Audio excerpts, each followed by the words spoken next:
안녕하세요. 오늘은 성경 읽독 63강 스가랴 8장부터 14장까지 스가랴 마치겠습니다.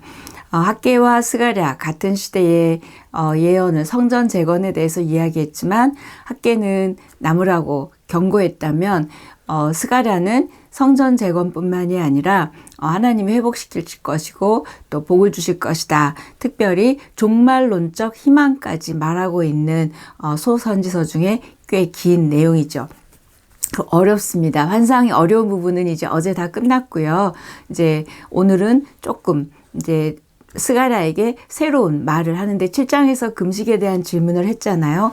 그래서 8장을 보면 하나님이 이제 복을 주신다. 그러니까 하나님의 말씀을 선포하며 견고해지라고 촉구하고 있습니다. 하나님이 재앙을 돌이켜서 은혜를 베풀기로 하셨으니까 너희들에게 이제 열매도 줄 것이고 그것들을 누리라, 복이 되게 할 것이다 이야기합니다. 그래서 하나님의 회복에 대한 내용이 지금 8장입니다. 지금은 금식했다면 이후로는 금식하는 날이 애통하는 그런 절기가 아니라 이제 기쁨과 즐거움을 나누는 그런 희락의 절기, 그러니까 기쁨의 절기가 될 것이다. 이렇게 8장에서 말하고 있습니다. 9장입니다. 문체 또는 어조가 9장이 확 달라지고 있어요. 그래서 신약 성경에서 예수 그리스도를 묘사할 때 이 스가랴 9장부터 14장까지의 내용이 예수 그리스도에 대해서 많이 나오고 또 이 부분을 신약에 많이 인용하고 있습니다. 그래서 9장부터 14장까지는 성전 재건이 다 지어진 후 한 40년이 세월이 흐르고 나서 주어진 말씀이에요. 그러니까 8장보다 한 40년 뒤에 이루어진 예언이다. 이렇게 보시면 됩니다. 40년이 흘렀는데 성전을 짓고 나면 좀 뭔가 좋은 일이, 축복이 있을 거라고 분명히 얘기했는데 아무 일도 일어나지 않는 거예요. 그리고 도리어 주변의 국가들이 핍박을 여전히 하고 있고 위협하고 있고 그러다 보니까 하나님의 백성들이 불안해졌습니다.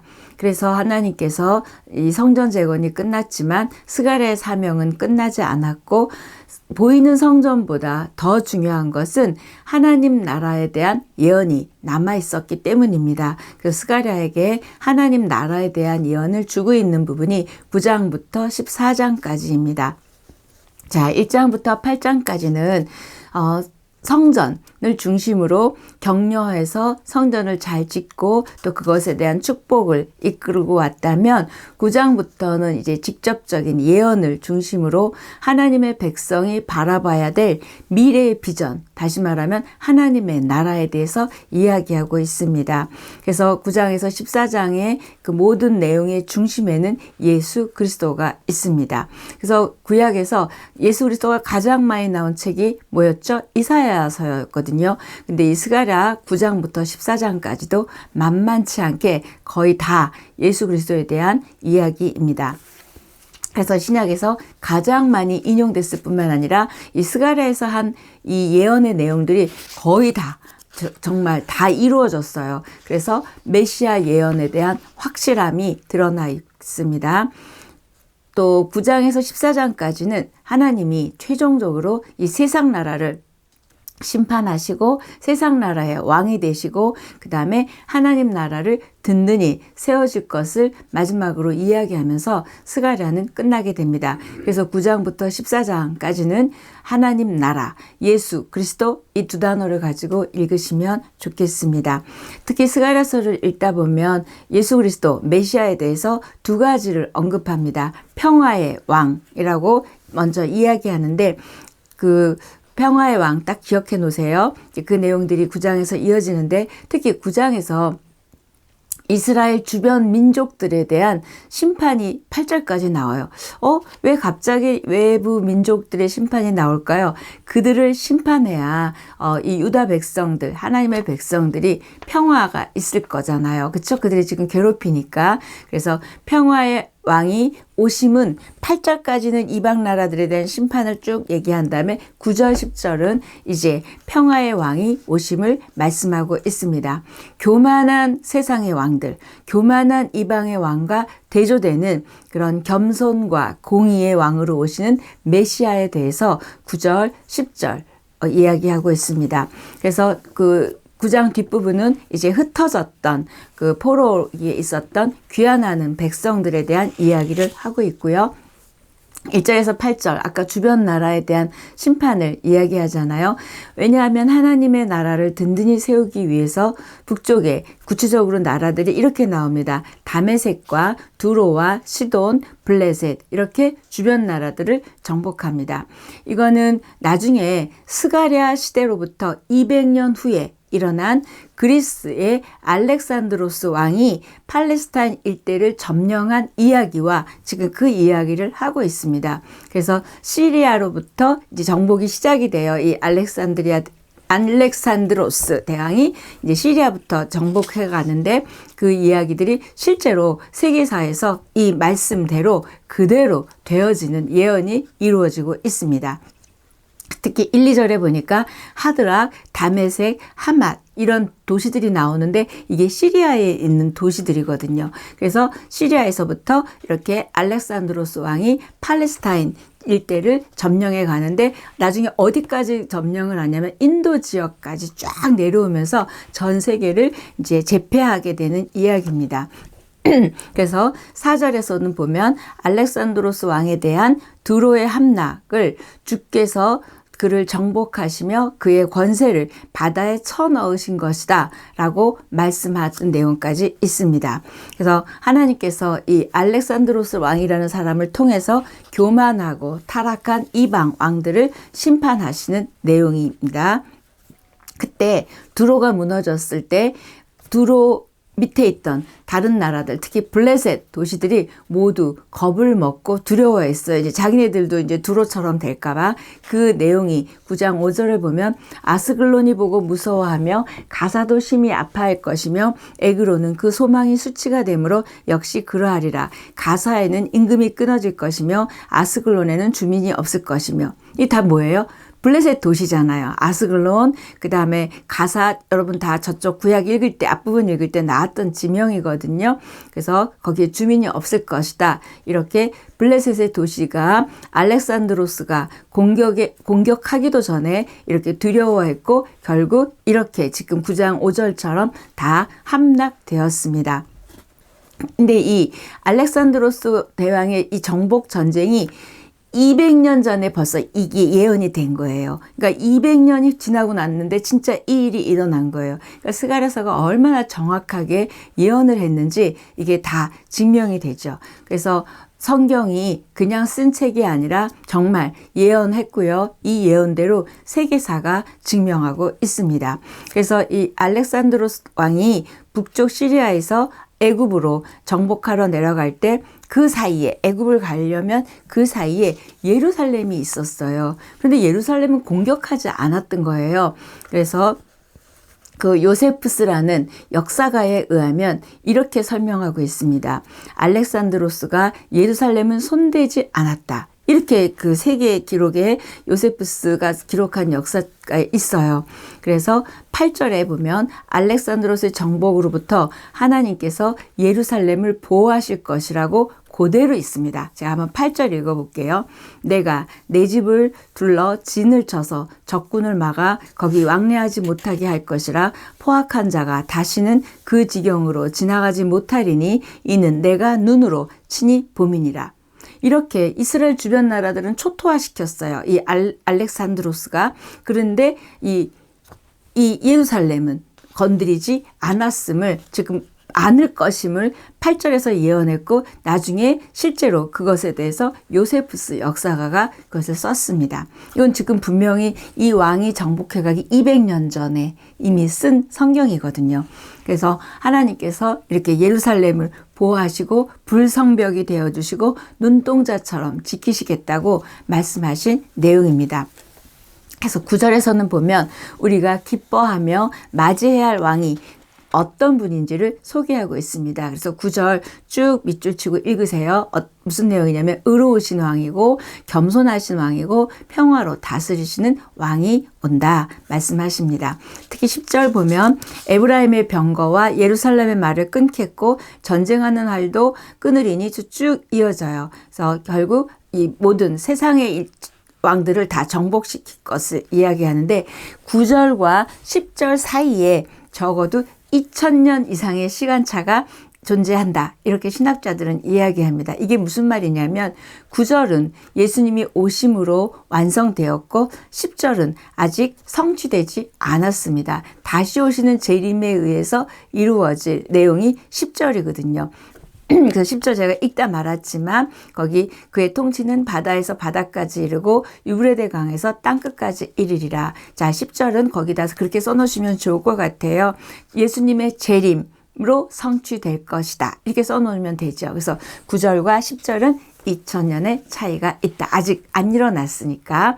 네, 그래서 백성들을 강한 용사로 삼아서 원수들을 쳐서 정복하게 하실 것을 또 13절, 14절, 15절 약속해 주시고 그 이후에 17절에서 보면 하나님께서 곡식과 새 포도주로 잘 살게 해주신다고 약속하고 있습니다. 그분이 오심으로 인하여 이렇게 복과 또 곡식과 새 포도주로 결국 평화의 왕으로 오신 그 행복한 그 나라에 대한 설명을 하고 있습니다. 10장입니다.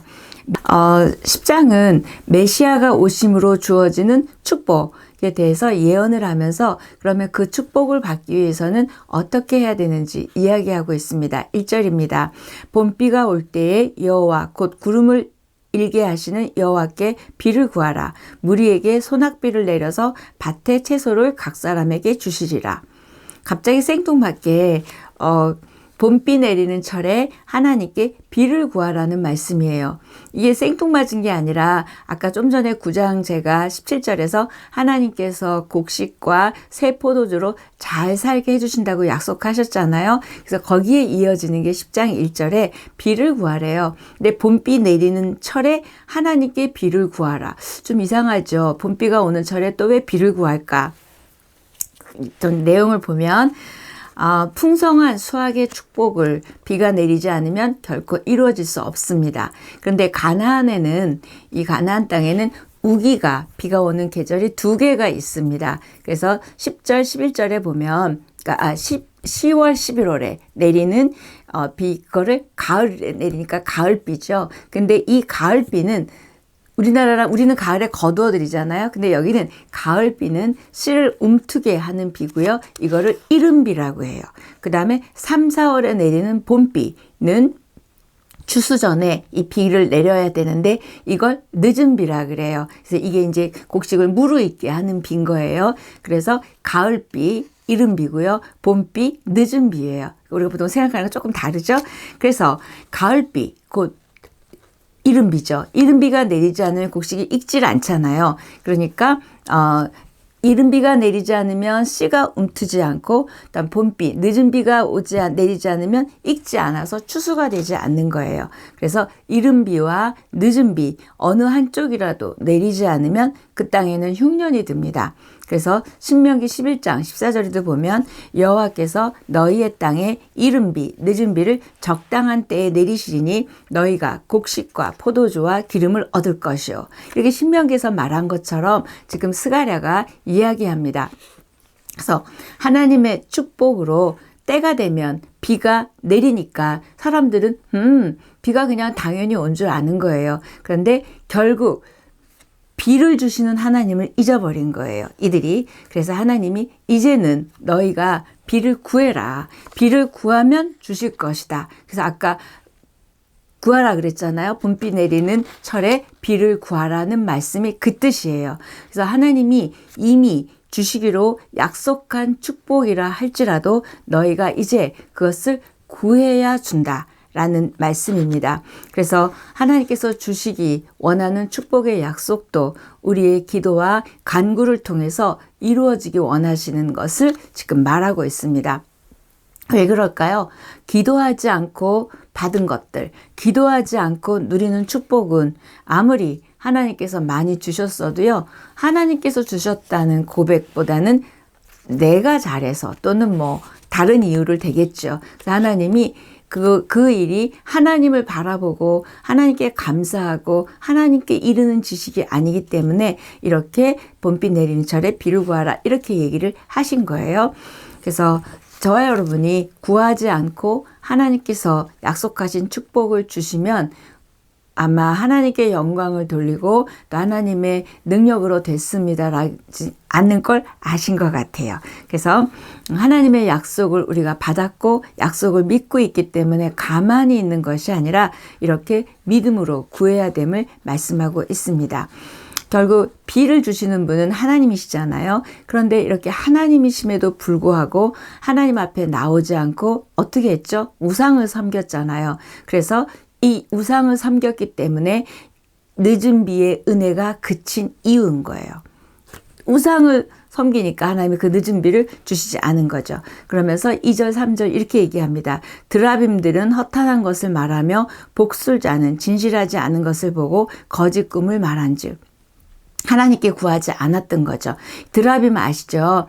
그 길흉을 판단해주는 어떤 휴대용 우상 같은 거예요. 그래서 왜 드라빔을 소유한다. 이거는 어떻게 보면 가정의 상속권이기 때문에 예전에 라헬이 자기 아버지 거 왜 드라빔 갖고 도망가잖아요. 그 드라빔입니다. 결국 이게 흉인지 좋은 일인지 나쁜 일인지 판단해주는 어떤 휴대용 우상인데 이제 갖고 다닐 수 있는 그런 거였습니다. 그래서 라헬의 아버지 라반 그 이야기 때도 나온 단어이고요. 이렇게 거짓 우상과 술사를 의지하면서 비를 내리게 하려고 했으니까 하나님께서 이제 도리어 그 비를 그치고 땅의 열매를 주시지 않는 그런 심판이 있었던 거죠. 그래서 영적으로 뿐만이 아니라 농사적으로 물질적으로 이렇게 하나님이 심판하셨음을 이야기합니다. 이런 절망적인 상황 가운데서 스가랴는 백성에게 늦은 비의 은혜를 구해라. 또 소나기 같은 은혜를 가져오실 메시아의 출현을 말하고 있습니다. 이제 너희가 그게 그쳤잖아. 그러니까 이제 그 늦은 비의 은혜를 주실 메시아에 대한 이야기를 하는데 이게 4절입니다. 모퉁이 돌이 그에게서 말뚝이 그에게서 싸우는 활이 그에게서 권세 잡은 자가 다 일제히 그에게서 나와서 자 10장 4절 밑줄 그어주십시오. 이거는 뭐냐면 백성들이 목자 없는 양같이 길을 잃고 헤매게 하고 고통당하도록 만든 그런 지도자들이 있잖아요. 그 지도자들과는 너희들이 알고 있는 지도자들, 우상을 섬기게 했던 지도자들과는 다르게 이제 진짜 목자인 그런 하나님의 목자가 메시아로 오실 것을 이야기하고 있는 게 10장 4절인데 거기 모퉁이 돌 밑줄 그어주시고요. 그 다음에 말뚝 밑줄 그어주시고요. 그 다음에 활 밑줄 그어주십시오. 이게 전부 상징으로 지금 이야기하고 있습니다. 그럼 하나씩 설명해 보면 장차 오실 메시아는 모퉁이 돌 같은 분이다. 자, 이 얘기는 건물에 모퉁이 돌이 이거에 따라 어떤 크기의 건물인지가 정해지잖아요. 그래서 이 굉장히 중요한 건물을 지탱해주는 그게 모퉁이 돌입니다. 또 우리 모퉁이 돌 하면 생각나는 게 에베소서 2장 20절에서 21절입니다. 제가 게시글에 적어 놓을게요.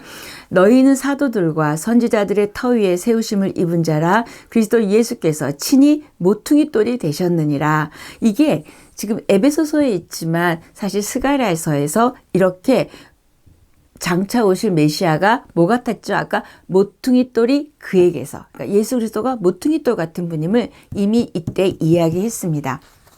그래서 또 두 번째는 말뚝이잖아요. 자, 천막의 말뚝. 아까 건물에서는 모퉁이 돌이 있어야 건물이 지어져 가는 것처럼 천막에서는 말뚝을 박아야 텐트가 치워질 수 있잖아요. 그래서 장차 오실 메시아는 천막의 말뚝 같은 분이다.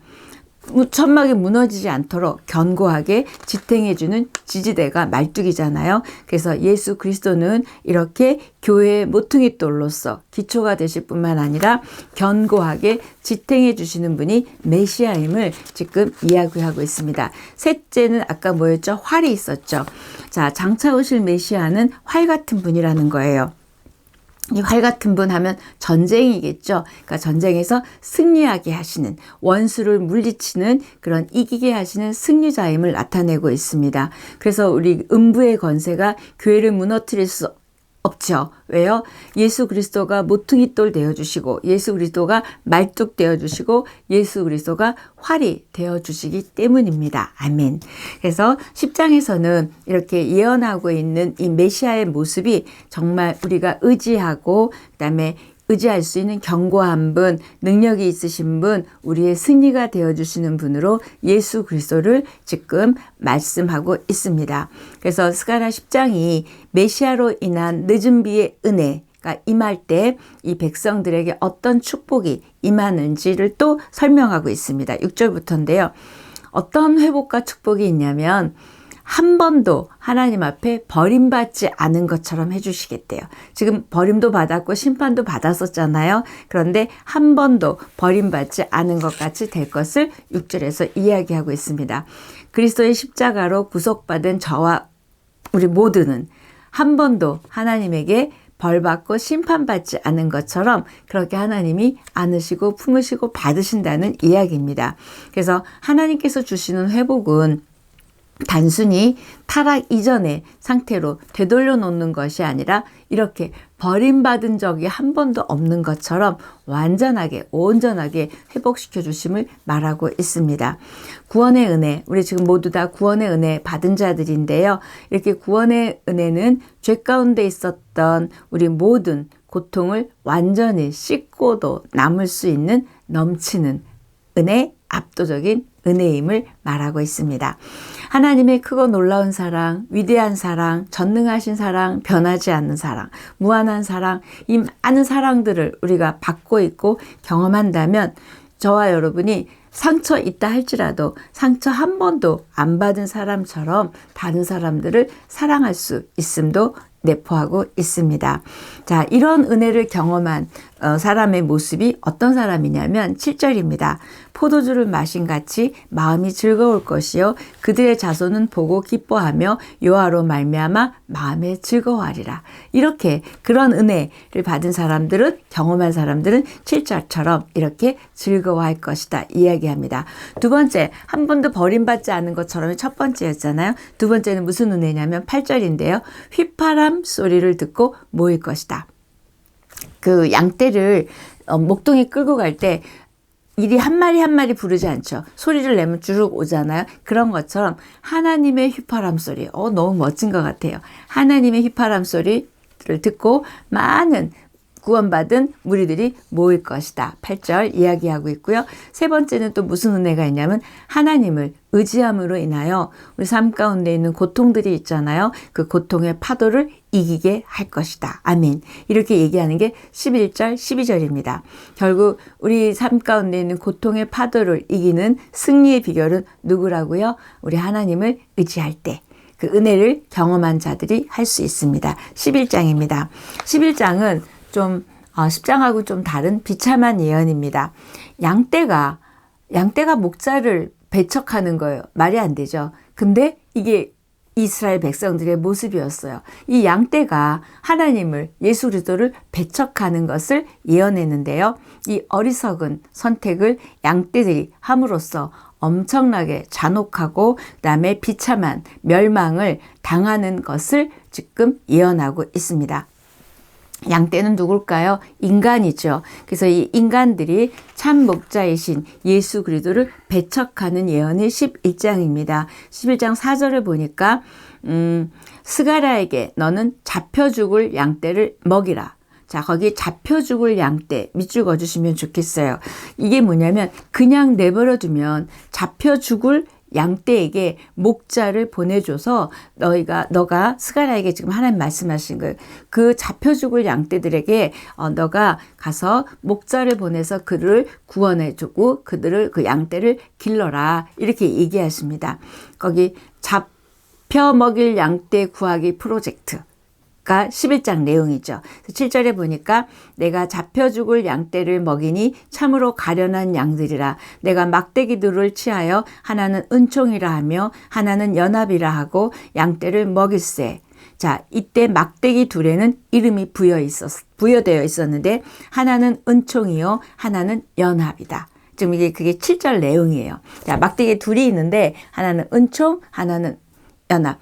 왜 시편 23편에서도 목동이 지팡이가 있고 막대기가 있잖아요. 그렇죠? 그 두 가지를 하나는 은총, 하나는 연합이라고 얘기합니다. 자, 이 잡혀 죽을 양떼, 결국 하나님께서 보내신 목자가 이 양떼를 어떻게 구하는지를 설명하고 있습니다. 참 목자로 오신 예수님이 다스리는 나라는 어떤 나라일까요? 은총과 연합의 나라. 좀 더 우리가 익숙한 단어 은혜와 연합의 나라입니다. 은총 또는 은혜란 하나님이 위에서 주시는 거죠. 그 결국 수직적인 축복입니다. 그러니까 하나님이 주셔야 되는 거예요. 연합은 뭐예요? 우리가 해야 될 일들이죠. 우리 백성들 사이에서, 사람들 사이에서 이루어지는 것으로서 수평적인 축복입니다. 그러니까 결국 하나님이 위에서 주는 축복과 수평적인 축복, 수직적인 축복, 수평적인 축복으로 될 때, 그걸로 하나가 될 때 이 잡혀 죽을 양떼들이 구해질 수 있음을 이야기하고 있습니다. 잡혀 먹일 양떼, 하나님께서 주시는 은혜와 또 서로 간의 그런 연합을 통해서 잡혀 먹임을 벗어날 수 있음을 지금 11장에서 이야기하고 있고요. 결국 우리들은 그 하나님의 수직적인 축복과 또 우리의 수평적인 축복으로 인하여 우리가 잡혀 먹이지 않고 구원받음을 설명하고 있죠. 그런데 이 잡아먹힐 이 양떼가 목자를 싫어하고 목자에 이끌어가는 것에 순종하지 않으면서 목자를 배척했대요. 예수 그리스도를 배척하는 것을 이렇게 설명하고 있습니다. 11장 8절이에요. 그래서 나중에는 이 양떼들이 잡혀먹일 양떼가 어떤 양떼가 되냐면 목자를 팔아넘긴 양떼인 거예요. 목자를 팔아넘긴 잡아먹힐 양떼였어요. 자, 가롯 유다가 예수님을 은 30세겔에 팔아넘겼습니다. 이 사건이 스가랴 11장 12절 13절에 예언되어 있습니다. 그래서 12절 13절 한번 잘 읽어보세요. 근데 이때 은 30세겔은 출애굽기 21장 32절에 의하면 죽은 종의 몸값이에요. 그것도 살아있는 종도 아니고요. 죽은 종의 몸값, 얼마나 싸게 예수님을 지금 팔아넘겼는지 알게 되죠. 결국 예수님을 죽은 종으로 취급한 거예요. 그 정도로 지금 배척했음을 이야기하고 있습니다. 얼마나 예수님을 멸시하고 조롱했는지 그 은 30세겔이 이야기하고 있고요. 결국 잡아먹힐 양떼 같은 우리를 구원하시기 위해서 우리 주님이 죽으셨어요. 그 다음에 팔리셨어요. 그 다음에 결국 자신의 생명을 내놓으신 그분의 몸값 대신 우리가 산 것입니다. 그렇다면 우리도 그분의 몸값 만큼의 우리도 무언가를 드릴 것이 있나요? 여러분 뭘 드릴 것 같으세요? 결국 뭘 원하실까요? 우리의 믿음과 우리의 순종을 원하시는 거고 그게 목자이신 우리 예수 그리스도가 우리에게 원하는 몸값은 이렇게 믿음과 순종입니다. 그래서 참 목자에게 드릴 수 있는 최고의 우리를 구원해 주신 그 몸값 믿음과 순종으로 주님 앞에 나아가는 저와 여러분이 되기를 축복합니다. 그래서 하나님께서 이렇게 보내신 참목자를 배척하고 모욕하는 양떼들에게 하나님께서 가만히 두시지 않겠죠. 그래서 하나님이 내리시는 조치가 있습니다. 그게 6절인데요. 불쌍히 여기지 아니하시겠대요. 이제 그렇게 예수 그리스도를 밀어냈으니까 불쌍히 여기지 않겠다. 6절. 두 번째는 10절, 14절에 나와 있는데요. 은혜와 아까 있었죠. 은총의 막대기 은혜. 그쵸? 은혜, 은총, 그 막대기를 부러뜨리시겠대요. 아까 그 수직적 축복을 부러뜨리시겠대요. 그래서 이 두 막대기, 아까 은총, 그 다음에 연합이었죠. 이 두 막대기를 부러뜨리겠다. 결국 너희들하고 한 약속을 깨겠다. 얘기하시고, 결국 하나님의 그 은혜의 막대기를 이렇게 부러뜨리지 않으려면 우리가 어떻게 해야 돼요? 그 구원받은 또는 이런 은혜 받은 것들을 지키고 나가지 않고 배척하지 않아야 되는데 지금 배척했어요. 그랬더니 16절에 이렇게 얘기합니다. 또 세 번째 징벌은 하나님께서 악한 목자가 양떼를 다스리도록 넘겨주겠다. 넘겨주는 거예요. 그래서 이제는 그 참목자이신 그분이 우리를 다스리는 게 아니라 사단이 또 세상의 못된 왕들이 넘겨주겠다. 16절 이야기합니다. 그러니 우리는 그렇게 넘겨지지 않고 예수 그리스도를 목자로 모신 저와 여러분은 축복이죠. 그런 말씀을 지금 11장에서 했고요. 12장입니다. 12장은 장차 오실 메시아의 죽으심으로 인하여 그를 바라보는 모든 이들이, 그를 믿는 모든 이들이 그 슬피 울 것을 예언하고 있다는 거예요. 왜요? 예수님이 죽으면 얼마나 그분을 믿던 사람들이 울겠어요. 지금 예수님의 죽으심을 예언하고 있는 게 12장입니다. 10절에서 14절까지 쭉 읽으시면서 보면 슬피 울 것이다 라는 단어가 4절에 10번 이상 반복되고 있습니다. 잘 여러분 한번 이렇게 밑줄 그으면서 읽어보세요. 그 메시아가 장차 오실 메시아가 죽으심으로 너희가 이렇게 슬피 울 것이다를 반복적으로 이야기합니다. 결국 하나님 앞에서 자신의 죄를 애통하며 흘리는 이 애통의 눈물이겠죠. 그래서 회개의 눈물일 수도 있고요. 자, 무언가 우리가 근데 가만히 있다고 눈물이 나는 게 아니라 성령이 내 마음을 만지고 위에서부터 뭔가 은혜가 있을 때 우리가 울잖아요. 그래서 어떤 마음이 부어짐으로 인해서 나오는 그 눈물을 이야기하는데 10절 이렇게 얘기합니다. 내가 다윗의 집과 예루살렘 주민에게 은총과 강구하는 심령을 부어주리니, 이렇게 은총과 강구하는 심령을 부어주리니 그때 그들이 찌른 바 그를 바라보고 그를 위하여 애통하기를. 예수님의 죽으심을 보고 애통하는 자는 뭐가 된 거라고요? 은총과 강구하는 심령이 우리에게 부어졌을 때만이 우리가 이렇게 애통할 수 있어요. 그래서 왜 성령이 아니시고는 아바 아버지를 할 수 없나, 그 말하고 거의 같은 내용이죠. 그래서 애통하기를 독자를 위하여 애통하듯이 하며 그를 위하여 통곡하기를 장자를 위하여 통곡하듯 하리로다. 자, 12장의 이 말씀은 십자가를 바라보며 슬퍼하는 그 애통함이 얼마나 깊은 슬픔인지 두 가지를 나타내는데, 외아들을 잃은 부모의 슬픔, 그 부모의 애통함, 또 하나는 선한 지도자, 좋은 리더를 잃어버렸을 때 애통함을 지금 이야기하는데, 11절에 보니까 그날에 예루살렘에 큰 애통이 있으리니 무기또 골짜기 하다드림몬에 있던 애통과 같을 것이라. 이건 뭘까요? 남유다의 선한 왕 누구였죠? 요시야죠. 요시야가 무기또 골짜기에서 죽잖아요. 그때 백성들이 그 선한 왕, 우리를 영적으로 개혁해주고 했던 그 얼마나 슬피 울었겠어요. 그렇게 슬피 운다는 거예요.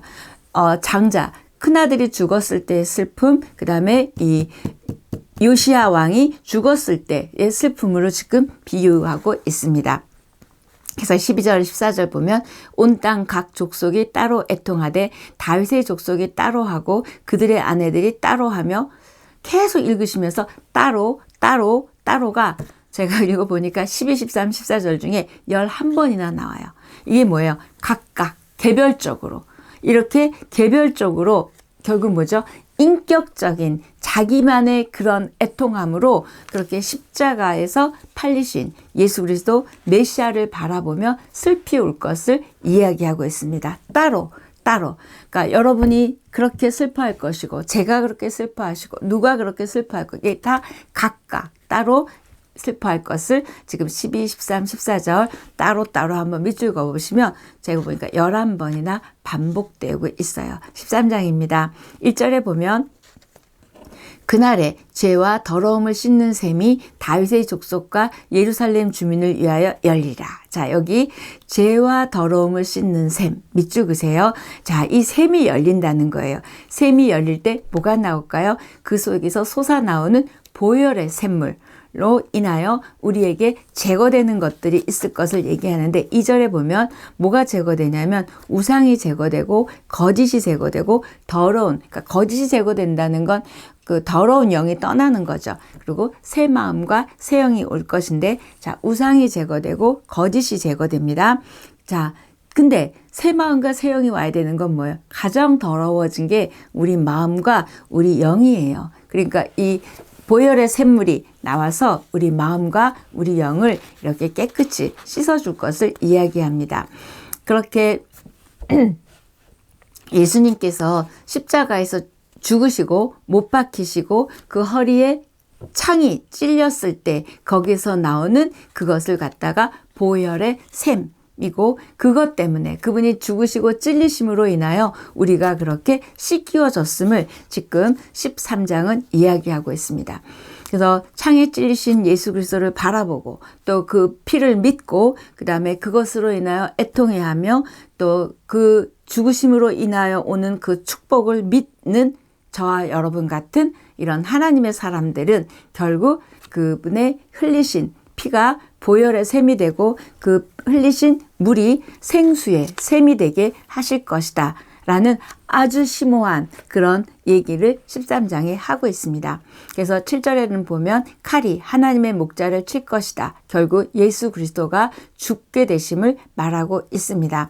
그 다음에 또 뭐가 없어지냐면 그 샘물에 의해서 8절 9절 보니까 시험과 연단, 그러니까 불순물들이 제거된대요. 불순물들은 언제 없어지죠? 연단해야 되죠. 그래서 시험과 연단의 과정이 있을 걸 지금 8절 9절 이야기합니다. 이렇게 시험과 연단의 과정을 마친 자들에게 하나님께서 주시는 축복이 9절입니다. 9절, 그들이 내 이름을 부르리니 내가 들을 것이며 나는 말하기를 이는 내 백성이라 할 것이요 그들은 말하기를 여호와는 내 하나님이 되리라. 이렇게 하나님이 은혜와 축복을 주실 것을 말합니다. 마지막 14장 스가랴의 마지막 예언입니다. 자, 마지막 예언은 뭘까요? 그분의 다시 오심이겠죠. 이제 죽는 거가 13장이었죠. 보혈의 샘 나왔죠. 자, 14장은 예수님이 다시 오심으로 인해서 이제 역사의 끝이, 재림 오시면 역사의 종말이잖아요. 그래서 역사의 끝이 올 것이다 이야기합니다. 결국 예수님이 다시 오시는 그것이 모든 예언의 마지막 성취이며 믿음의 절정이고 이 땅에서의 삶의 결론을 말하고 있습니다. 그래서 14장 예수님의 다시 오심을 가장 중요한 질문, 언제 오시는가? 왜 오시는가? 어떻게 오시는가가 우리 궁금하잖아요. 그것에 대한 이야기가 14장입니다. 언제 오시는지 여러분 궁금하세요? 7절입니다. 여호와께서 아시는 한 날이 있으리니 아무도 몰라요. 여호와만 아셔요.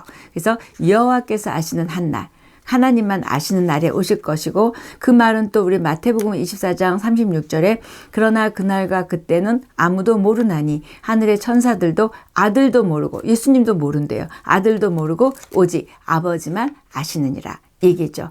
그러면 이제 자, 언제는 이제 해결이 됐어요? 뭐 어떻게 오시는지. 자, 이 얘기가 1, 2, 3절입니다. 결국 전쟁으로 오세요.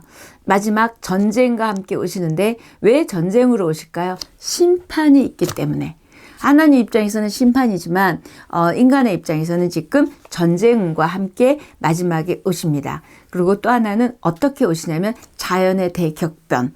그러니까 계시록에 나오죠. 물이 픽빛으로 바뀌고 막 이런 자연의 현상들이 있죠. 그래서 자연의 대격변과 함께 오는 게 14장 6절에서 8절입니다. 그래서 빛이 없어지고 생수가 예루살렘에서 흘러나오는 계시록의 말씀하고 같이 갑니다. 그래서 예수님이 빛은 없어졌지만 우리 하나님이 빛이시기 때문에 친히 빛이 되어 주셔서 이제 빛이 필요 없는 그 이야기를 하고 있고요. 그 다음에 마지막에 예수님은 그러면 어떻게 오냐? 거룩한 사람들과 함께 오신다가 5절입니다. 나의 하나님 여호와께서 임하실 것이요 모든 거룩한 자들이 주와 함께 하리라 얘기하시죠. 자, 그러면 이제 마지막 질문, 왜 오시냐고요? 왜 오시는가가 질문의 답이 9절입니다. 여호와께서 천하의 왕이 되시리니 그날에는 여호와께서 홀로 한 분이실 것이요 그의 이름이 홀로 하나님이실 것이라. 역사의 클라이맥스는 누가 왕이냐, 누가 주권자이냐입니다. 누구라고요? 우리 하나님, 예수 그리스도시죠. 그래서 예수님이 다시 오심으로 인해서 이제 여호와께서 온 세상의 왕이 되시고 홀로 주님이 되게 하시기 위해서 오신다는 거예요. 그분이 왕이시기 때문에 오십니다. 이렇게 왕이신 그분만이 이름을 높여받고 그분이 다시 오시는 목적은 이렇게 왕 되심을 나타내기 위해서입니다. 16절, 17절 새 예루살렘에서 하나님을 대적하던 애굽 백성들도 하나님을 예배할 것이래요. 결국 하나님을 밀어냈던, 안 믿던 이런 모든 사람들이 다 하나님을 대적하던 사람들도 다 하나님 앞에 와서 예배하는 자들로 변화될 것을 말하고 있습니다. 하나님은 끝까지 이렇게 한 영혼이라도 구원하시고 대적자들을 예배자로 만드시면서 이 스가랴 긴 장정의 예언은 끝이 나고 이대로 역사가 이루어져 왔고요. 앞으로도 이렇게 될 것을 믿습니다. 여러분 스가랴서 어려운데 수고하셨어요.